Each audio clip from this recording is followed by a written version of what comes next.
बंदी छोड़ सतगुरु रामपाल जी महाराज जी की जय हो। परमपिता परमेश्वर की आप सभी प्यारी आत्माओं को मुझ पवन दास का सत्साई। पुण्यात्माओं, दास को अर्जेंट में ये वीडियो बनाना पड़ रहा है क्योंकि एक ऐसी ही घटना हमारी एक बहन के साथ में जयपुर में घटित हो रही है और वीडियो को ज़्यादा से ज़्यादा आप लोगों ने शेयर कर देना है ताकि परमेश्वर की प्रेरणा से अगर संभव हो सके तो शैतानी ताकतें जाग जाएं और किसी भी तरह से उनके मन में, उनके दिल में थोड़ा बहुत रहम उत्पन्न हो जाए और उस बहन के प्रति थोड़ी बहुत संवेदना दिखाएं, एक भगत के गुण थोड़े बहुत वो दिखाएं ताकि उस बहन की और उसके परिवार की आत्महत्या करने से जान बच जाए। मामला कुछ ऐसा ही है। दास आपको आगे पूरी ऑडियो सुनाएगा उस बहन की। आपका भी दिल पसीज जाएगा कि वर्तमान में सतलोक आश्रम मैनेजमेंट हरियाणा पूरी तरह से काल भगवान के वसीभूत होकर केवल माया प्राप्ति के पीछे ही पड़ा हुआ है। उसे भक्तों का दुख, दर्द, परेशानियां कुछ भी दिखाई नहीं देती सिवाय पैसों के। और 15 लाख रुपए की उस बहन से डिमांड कर दी है उसकी एक समस्या के लिए। तो वीडियो को आप लोग ज्यादा से ज्यादा शेयर करें ताकि संगत तक ये बात पहुंचे। और ऐसी हमारी और जो बहुत सारी बहनें हैं, बहुत सारे जो भगत परिवार हैं जो इन काल एजेंटों के चंगुल में फंसे हुए हैं, परमेश्वर की दया से आप सभी सत्सेवक भाई बहनों के प्रयास से वो बच सकें। मामला सन 2016 का है। उस समय राजस्थान के अलवर जिले में एक नामदान केंद्र हुआ करता था, आज भी है, और वहां पे कोई सुशील कुमार नाम का व्यक्ति बैठता था। वहां का वो कोऑर्डिनेटर था सुशील कुमार। सुशील कुमार ने अपनी बहन की शादी जयपुर में एक देवानंद भगत जी के बेटे हैं शैलेंद्र, उनके साथ में कर दी। 2016 में उनकी शादी हो गई।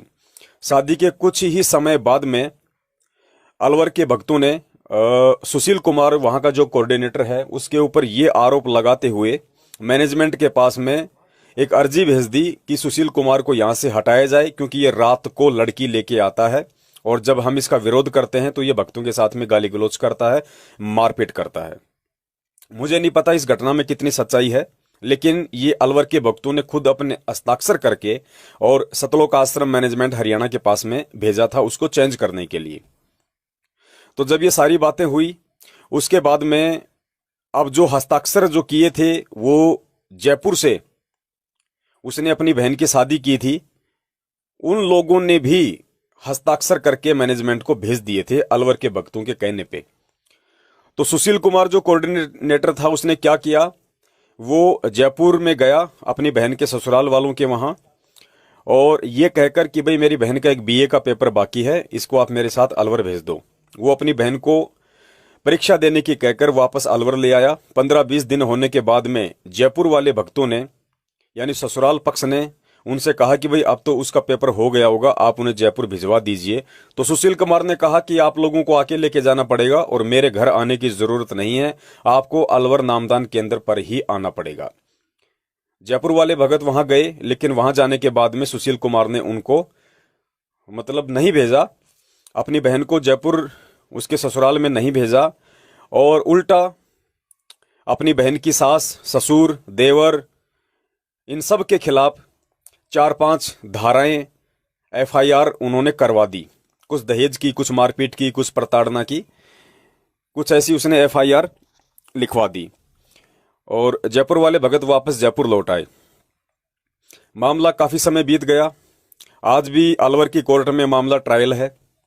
उसके बाद में जो जयपुर वाली जो बहन है, जो उसकी सास थी यानी शैलेंद्र की जो माँ थी, उसने बेचारी ने मामले को शांत करने के लिए कि भाई चलो भक्तों का मामला है, आपस में बेइज्जती होगी, परमात्मा की बदनामी होगी, उसने काफी कोशिशें की। इन विगत 3-4 वर्षों में 2016 से आज 2021 तक उसने बहुत कोशिश की मामले को शांत करने की, किसी भी तरह से सुलह हो जाए। उसके लिए उस बहन ने सतलोक आश्रम मैनेजमेंट हरियाणा के यहाँ पे सैकड़ों की संख्या में अरदास लगाई। महेंद्र के लड़के अमित के पास में फोन किया, अंजू मंजू के पास फोन किया, प्रार्थना के नंबरों पे फोन किया। हर बार उस बहन को एक ही आदेश दिया जाता कि भाई ज्योति करवा दो, पाठ करवा दो, ज्योति करवा दो, पाठ करवा दो। राजस्थान के स्टेट कोऑर्डिनेटर प्रकाश माली के पास में तो इतनी अर्जी लगाई उस बहन ने जिसकी कोई हद नहीं। हर बार ज्योति पाठ, ज्योति पाठ, ज्योति पाठ कि जयपुर के नामदान केंद्र पे ज्योति पाठ।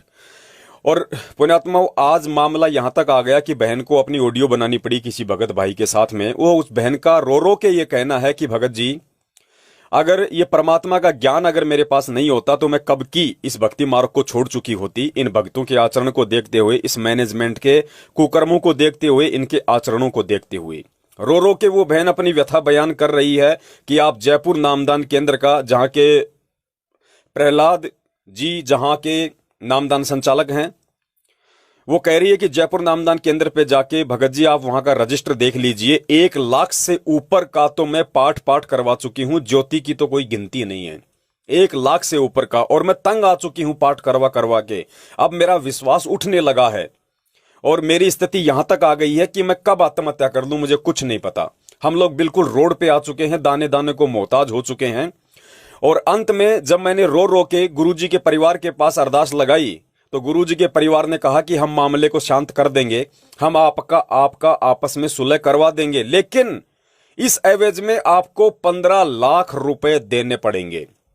पुण्यात्माओं, 15 लाख रुपए की डिमांड गुरुजी के परिवार ने, सतलोक आश्रम मैनेजमेंट हरियाणा ने उस बहन से, जो बिल्कुल निर्दोष है, जिसका कोई दोष नहीं है किसी भी प्रकार का, उस परिवार से सुलह करने के लिए 15 लाख रुपए की डिमांड आज वर्तमान में उन्होंने रखी हुई है 2021 में। अब वो बहन कहां से 15 लाख का इंतजाम करे और क्यों करे, आगे आप उस बहन की खुद की ऑडियो सुनिए। मुझसे पूरी ऑडियो नहीं सुनी गई, आप अगर सुन सके हैं तो सुनिए। और आप भक्तों के भी अगर आत्मा में थोड़ा बहुत यदि परमेश्वर का ज्ञान समाया हुआ है, अगर आप लोग यदि जीवित हैं, तो मैं निवेदन करूंगा कि इस ऑडियो को आप जी जितना हो सके उतना इस वीडियो को शेयर कीजिए, अपने हर ग्रुपों में शेयर कीजिए, फेसबुक के हर ग्रुपों में शेयर कीजिए जहां जहां हमारी संगत जुड़ी हुई है, ताकि लोगों को हकीकत का मालूम पड़े, लोगों को सच्चाई का मालूम पड़े कि किस कदर परमपिता परमेश्वर सतगुरु रामपाल जी महाराज जी को बरवाला कांड के तहत जेल में करवा के आज उन्हीं की आड़ में ये एक शैतानी ताकतों के अधीन होके ये काल एजेंट सतलोक आश्रम मैनेजमेंट हरियाणा, ये स्टेट कोऑर्डिनेटर, ये फर्जी नामदान केंद्र वाले, ये गुरुजी के परिवार वाले, बेटा बेटी किस कदर एक भेड़िए की भांति बेचारी भोली भाली संगत को काटने में लगे हुए हैं। इनका मकसद केवल पैसा इकट्ठा करना है, केवल प्रॉपर्टियां बनानी है। गुरुजी जाए भाड़ में, संगत जाए भाड़ में, भक्ति जाए भाड़ में, हमें केवल पैसा चाहिए, पैसा। तो पुण्यात्माओं, जो बर्ताव वर्तमान में ये सतलोक आश्रम मैनेजमेंट हरियाणा संगत के साथ कर रहा है, ऐसा बर्ताव आपको जगत में भी देखने को नहीं मिलेगा। जगत के अज्ञानी लोगों से भी कितने गए गुजरे किस्म के ये व्यक्ति हैं। तो सावधान आपको भी हो जाना है। हम तो पिछले 7 साल से चिल्ला ही रहे हैं, लेकिन जब तक ऐसी घटनाएं आप लोगों को सुनने को नहीं मिलेंगी तब तक आप लोग अंदर से जागोगे नहीं। इसलिए आप लोगों को जगाने के लिए, बाकी सोई हुई संगत को जगाने के लिए कि वर्तमान में इस धरती पे यदि कोई शैतान का एजेंट है जीते जागते रूप में, तो सतलोक आश्रम मैनेजमेंट हरियाणा है। और आप सभी ने गुरुदेव की हिसार जेल से बाहर आने तक चाहे लगे 2 साल, चाहे लगे 5 साल, सावधान रहना है। एक नया पैसा भी दान धर्म ज्योति पाठ के नाम पे इनको नहीं देना है। इनके किसी भी नामदान केंद्र पे नहीं जाना है। किसी भी इनके फर्जी आश्रमों में, चाहे भिवानी हो, चाहे मुंडका हो, चाहे रोहतक हो, कहीं भी नहीं जाना है। गुरुदेव के जेल से बाहर आने तक आपने केवल अपनी भक्ति करनी है, अपना रोजी रोटी के लिए जो कर्म है वो करना है। 10वें अंश का पैसा निकाल के अपने अकाउंट में रख दो या अपने घर में रख दो, बाकी किसी भी कुपात्र को 1 रुपया मत दो। आज देखिए खुद वो बहन इन परिस्थितियों से जूझ रही है, और कहीं ना कहीं गलती उस बहन की सिर्फ ये रही है कि उसने अनजाने में पहले इन कुपात्रों को दान किया। और गुरुदेव कहते हैं अगर कुपात्र को दान करोगे तो दोनों को परिणाम भोगना पड़ेगा। तो वो बहन तो अपना परिणाम भोग ही रही है, उसके बावजूद भी उस बहन की बुद्धि नहीं खुली, और ये घटना घटित होने के बावजूद भी उसने अपनी गलतियों पे चिंतन मनन ना करके आज कम से कम 1.5-2 लाख रुपया ज्योति पाठ के नाम पे उस मसले को हल करने के लिए उसने और इनको पात्रों को देके वो पाप की भागन बन बैठी। और पुण्यात्माओं, परमात्मा रजा करेगा कहां से, परमात्मा दया करेगा कहां से। खुद वो बहन की ऑडियो सुनिए, वो कह रही है कि मेरा विश्वास उठ चुका है, मेरा इन अर्जियों से विश्वास उठ चुका है। अरे बहन, विश्वास ही उठेगा? तुम तो दलदल में फंस चुकी है, तुम्हें तो बाहर निकलना चाहिए था। तुम दलदल से बाहर निकलने के लिए तुम और दलदल में हाथ पैर मार रही हो, ऐसा नहीं होता है। और पुण्यात्माओं, इसका परिणाम ये बहन आज भुगत रही है। अगर आप लोगों ने भी अगर बचना है, आप लोगों ने भी अगर सावधानी रखनी है और इस बहन की तरह यदि दलदल में अपने आप को फंसाने से बचाना है, तो एक ही उपाय है, गुरुदेव के ज्ञान को आधार बनाओ। किसी भी कुपात्र को 1 रुपया दान मत करो, क्योंकि सुपात्र केवल सतगुरुदेव है। सतगुरुदेव जी के अलावा ज्योति पाठ दान धर्म का पैसा किसी भी व्यक्ति को दे हुए, चाहे उनके बेटा हो, बेटी हो, भाई हो, बंधु हो, आप लोग उल्टे परेशानियों से गिरोगे। इसका जीता जागता परिणाम ये जयपुर की बहन है। सुनिए इस बहन के मुख से सारी उसकी व्यथा, और उसके बाद मैं निवेदन करूंगा जितना हो सके वीडियो को शेयर कीजिए। सत साहिब बंदी छोड़ सतगुरु रामपाल जी महाराज की जय हो। में डाल दिया था उस केस को। अब समझौते में उसने स्पष्ट मना कर दिया कि पार्टी ने उसने खुद ने भी बना कर दिया कि हम समझौता नहीं करना चाहते। अब अगर जी मेरे पास क्या बचा, मालिक के पास में रोज अर्जी लगाती हूँ, खूब अर्जी लगा ली। भक्तों के पास में खूब मतलब अर्जी लगा ली। मालिक खेत वहां तक पहुंच गई, हरियाणा तक पहुंच गई, ऊपर तक पहुंच गई भगत जी। और अमित भगत जी, वो उनके भाई हैं, वो भगत जी, और वो मंजू अंजू भगतमती, और राजस्थान का कोने तरीके तो गिनती है, राजस्थान कोने तरीके तो गिनती नहीं कितनी बार अर्जी लगाई है। अच्छा। और जो टेलीफोन पे जो अपने होते हैं किताब में जो नंबर हैं उनमें भगत जी अब अपने अर्जी इतनी लगा दी, और मतलब जो अपनी जो भगत मिलाई होती थी उसमें भगत जी जाते थे, खर्चा करके जाते थे, खर्चा करके फिर भी हमारी अर्जी नहीं लगती थी। वो कह रहे कि ध्यान नहीं रही, याद नहीं रही, मैं तो भूल गया, अर्जी गिर गई, अर्जी गिर गई, ये हो गया। और हम खर्चा करके जाते थे भगत जी। जो जाते तो चलो जाओ, तो खर्चा तो लगता ही है। कितना खर्चा लगता है भगत जी हरियाणा के यहाँ पे? लगता ही है वो तो मतलब हम तो पूरी तरह है ना भगत जी, देखो टूट गए। अब तो परमात्मा की बस रास्ते में बचे हुए नहीं, तो मतलब भक्तों ने कोई मतलब खूब कोशिश करे कि मतलब हमारा अविश्वास हो चुका है मैनेजमेंट के ऊपर, भक्तों के ऊपर। अब हमारा अविश्वास हो चुका है, बस एक परमात्मा के चरणों में एक आशा की किरण बची है। परमात्मा वो करने वाला तो परमात्मा ही है, भगत कौन क्या कर देगा, भगत तो कुछ नहीं कर सकते। अब देखो कोशिश होती है, कोशिश मैंने भी खूब कोशिश कर ली थी, और 1-2 भगत और साथ जा जाके बात बैठ के बात करने, कोई बात पे आता ही नहीं है। अब भगत जी मैं तो सबसे बड़ी बात में अपनी अर्जी लगती है, वो झूठी अर्जी तो लगती नहीं होगी। प्रार्थना नंबर पे आपने प्रार्थना लगाई भगत जी? मैंने, मेरे पास में बकायदा रिकॉर्डिंग है, बकायदा। और आपको यकीन नहीं है ना भगत जी? नहीं, यकीन तो क्यों नहीं है भगत जी, यकीन है। अगर आपको यकीन नहीं है तो मेरे को आपने ऐसे कैसे कह दिया? वो यकीन है, आप जो बता रहे हो कि झूठ थोड़ी बोल रहे हो। नहीं, मेरे में हो सकता है भगत जी, क्या क्या कई बार आदमी में फंस जाता है। ऐसी बात नहीं है भगत जी। तो आप है ना अपने जो जयपुर नाम केंद्र है ना भगत जी, जब जब अर्जी अपन ने लगाई है, पाठ कर दो, ज्योति करवा दो, पाठ करवा दो, ज्योति करवा दो। भगत जी मेरे मुँह से मैं कहना तो नहीं चाहती है ना, 3-4 अर्जी लगाई थी, उनका तो हम पाठ के वो प्रसाद भी दिया है, पाठ प्रकाशन होता है ना। और हमारे पास में पर्चियाँ रखी है, और जयपुर नाम केंद्र पे आप मतलब पूरा रजिस्टर में देख लो, कितनी तो पाठ करा दिए, कितनी ज्योति करवा दिया। थक गए भगत जी, अब विश्वास नहीं होता है कि अर्जी लगती है कि नहीं लगती। देखो अर्जी तो बगैर तो घोड़े कोई पाठ का, कोई ज्योति का, कोई आदेश ऐसे आते नहीं है। हाँ भगत जी, जब जब मैंने अर्जी लगाई, पाठ करा दो, हमारी कृपा करेंगे। जो आप प्रार्थना नंबर पे प्रार्थना लगाओगे तो वो जवाब दूसरे दिन जवाब लोगे, तो आप क्या बताएंगे? वो मेरे तो देखो भगत जी ये बोला, मालिक कृपा करेंगे, पाठ करा दो, मालिक कृपा करेंगे, ज्योति करवा दो, मालिक कृपा करेंगे, पाठ करवा दो, मालिक कृपा करेंगे, ज्योति करवा दो।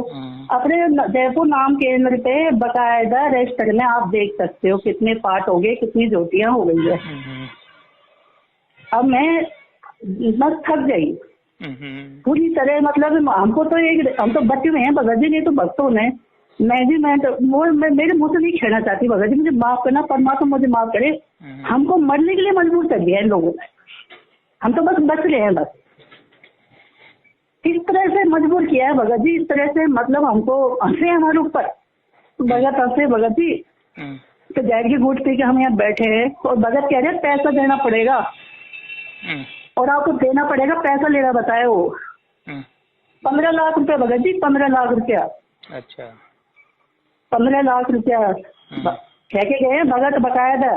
अच्छा हाँ तो काय का देना पड़ेगा, कोई हैं जुर्म थोड़े कर दिया हमने, 15 लाख देना पड़ेगा, काय का देना पड़ेगा भगत जी।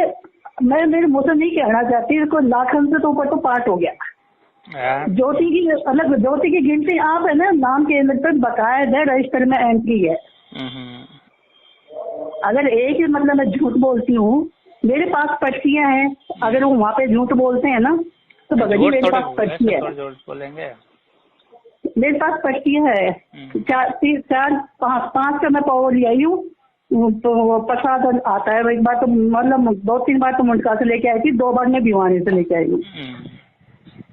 तो मतलब वो पावर मतलब प्रसाद मिलता है परमात्मा का, पार्टी का। तो वो पर्ची तो मेरे पास नहीं है भगत जी, बाकी का तो सारी एंट्री है यहाँ पे। नहीं वो एंट्री मैं थोड़े देख रहा, एंट्री से थोड़ी पूछ रहा हूँ एंट्री की और की। तो भगत जी अब बताओ कितना दुख है, माफी मांगो, माफी मांग ली, क्या क्या करे भगत जी, ऐसा तो जगत में भी नहीं होता, वक्त ऐसे से परेशान करे। अपना मैनेजमेंट है, परमात्मा ने मैनेजमेंट बनाया तो सुविधा के लिए बनाया है।